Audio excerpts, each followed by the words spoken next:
Assalamualaikum warahmatullahi ta'ala wabarakatuh. Balik lagi di channel Indra Edu. Nah, dalam kesempatan kali ini kita akan belajar bareng lagi persiapan menuju ujian pengetahuan UKM PPG Guru PPKN tahun 2023. Adapun materi atau topiknya yaitu terkait dengan sumber-sumber pembelajaran PPKN. Submateri atau subtopiknya adalah ruang lingkup sumber belajar PPKN. Sebelum kita lanjutkan kepada pembahasan, mari subscribe terlebih dahulu, like, komen, dan boleh share kepada rekan-rekan guru yang lainnya supaya kita semua bisa menebar manfaat yang lebih banyak lagi. Langsung saja kita bahas pada latihan soal yang pertama.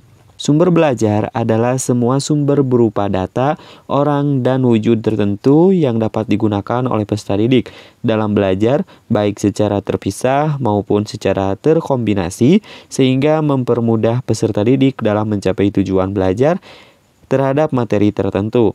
Dalam suatu pelajaran, guru menyuruh siswa ke perpustakaan untuk menonton tayangan tentang pelanggaran HAM. Guru tersebut dalam proses mengajar telah menggunakan media yang digunakan adalah titik-titik. A. Audio. B. Visual. C. Audio visual. D. Proyeksi. E. Koran. Nah, ini kan yang ditanyakan adalah media yang digunakan oleh guru tersebut itu apa ketika si peserta didik itu disuruh oleh gurunya itu untuk pergi ke perpustakaan. Nah, di perpustakaan itu mereka tidak membaca, akan tetapi menonton tayangan tentang pelanggaran HAM. Nah, kalau kita perhatikan terkait dengan kata kunci menonton tayangan, berarti di sini ada dua media ya, ada dua media pembelajaran, di mana media pembelajarannya itu adalah berbentuk audio dan visual. Kenapa audio? Ini audio kan berbentuk suara, sementara visual ini adalah gambar atau video yang bergerak-gerak seperti itu. Nah, berarti jawaban yang tepatnya itu adalah yang C. Ya, jawabannya adalah yang C. Nah, media pembelajaran itu kan ada 3 ya. Media pembelajaran itu kan dibedakan menjadi 3 diantaranya, ada audio, ada visual, dan audio visual. Kalau audio visual ini adalah gabungan dari audio dan visual. Perpustakaan sebagai sumber belajar. Sumber belajar yang dihimpun di perpustakaan merupakan hasanah yang lengkap. Berbagai ensiklopedia, buku-buku berisi tema-tema dan segala bahan pelajaran yang dikumpulkan ditata rapi di ruang perpustakaan. Perpustakaan ini bagian jantung sekolah karena kemajuan sekolah sangat ditentukan oleh perpustakaan.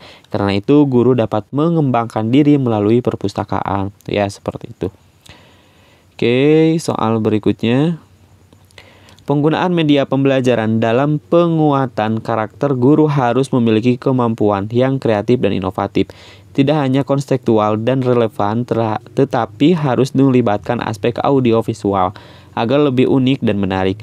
Media yang digunakannya adalah A. Film, video, dan televisi. B. Radio, televisi, dan papan tulis. C. Grafik dan multimedia. D. Telepon dan alat perekam. E. Alat peraga audio visual.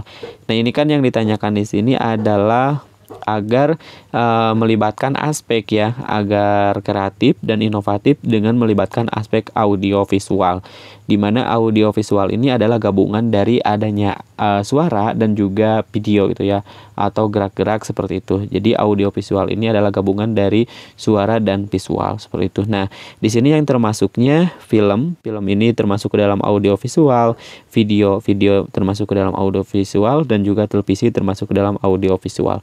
Oke, kalau kita lihat yang B, ini yang radio, ini termasuk ke dalam audio, televisi audio visual, papan tulis ini bisa tergolongkan atau bisa termasuk juga ke dalam visual, karena ini adalah bisa menampilkan gambar-gambar seperti itu ya, atau bisa menggambar di dalam papan tulis. Yang C, grafik dan multimedia. Yang D, telepon dan alat perekam. Nah, ini grafik bisa dikatakan sebagai visual, multimedia bisa audio visual. Nah, berarti ini termasuk ke dalam visual. Ini berarti tidak termasuk ke dalam audio visual. Televisi termasuk ke dalam audio visual. Papan tulis tidak termasuk ke dalam audio visual. Telepon ini termasuk ke dalam audio. Ini alat perekam termasuk ke dalam audio. Alat peraga ini bisa termasuk ke dalam visual, ya, tidak termasuk ke dalam audio. Nah, dan audio visual. Berarti jawaban yang tepat adalah film, video, dan televisi. Jawabannya adalah yang A. Kita lanjutkan pada soal berikutnya.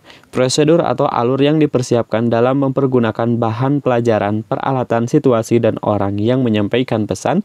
Contoh sumber belajar yang dirancang adalah ceramah, demonstrasi, tanya jawab, diskusi, simulasi, belajar mandiri. Sedangkan untuk sumber belajar yang tidak dirancang adalah permainan, sarasehan, percakapan biasa, atau spontanitas.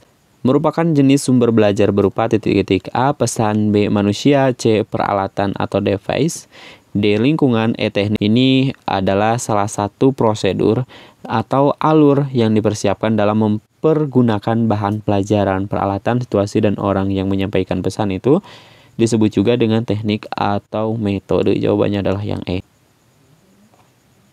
Nah, pembahasannya, menurut Association of Education Communication Technology atau Asosiasi Teknologi Komunikasi Pendidikan mengklasifikasikan sumber belajar itu menjadi 6 macam, yaitu ada pesan, manusia, bahan, peralatan, teknik atau metode, dan lingkungan. Pesan adalah informasi yang harus diteruskan oleh komponen lain dalam bentuk ide atau gagasan, fakta, pengertian, dan data. Termasuk dalam kelompok pesan adalah semua bidang studi atau mata pelajaran yang diajarkan kepada peserta didik. Yang berikutnya adalah manusia atau people, yaitu orang yang bertindak sebagai penyimpan informasi atau penyalur informasi. Sangat tepat jika dikatakan bahwa manusia adalah sumber dari segala sumber belajar. Yang berikutnya, yang ketiga adalah bahan. Bahan itu merupakan perangkat lunak yang mengandung pesan untuk disajikan kepada peserta didik dengan menggunakan pelantara melalui alat atau perangkat keras ataupun oleh dirinya sendiri. Lalu peralatan atau device, yaitu suatu peralatan yang digunakan untuk menyampaikan pesan yang tersimpan dalam bahan atau materialis. Lalu ada teknik atau metode, yaitu prosedur atau alur yang dipersiapkan. Nah, prosedur atau alur yang dipersiapkan ini merupakan teknik atau metode. Lalu yang berikutnya adalah lingkungan. Lingkungan ini adalah situasi atau suasana sekitar di mana pesan disampaikan, ditransmisikan, baik lingkungan fisik, ruang kelas, gedung sekolah maupun non-fisik, suasana belajar. Nah, itulah yang dimaksud dengan prosedur atau alur yang dipersiapkan dalam mempergunakan bahan pelajaran, disebut juga dengan teknik atau metode. Soal berikutnya, merekonstruksi sumber belajar sebagai bentuk pemutakhiran guru secara kreatif dan inovatif di dalam penggunaan media pembelajaran. Hal apa saja yang harus dipertimbangkan dalam memilih media pembelajaran yang dapat merangsang siswa untuk belajar adalah A. Guru dan peserta didik, B. Guru dan produk, C. Produk, peserta didik, isi, dan guru, yang D. Materi dan peserta didik, yang E. Bahan pembelajaran. Nah, jawaban yang paling tepat adalah kita cari di antara opsinya itu adalah yang paling lengkap. Di mana yang paling lengkap di sini ada produk, peserta didik, isi, dan guru. Jawabannya adalah yang C.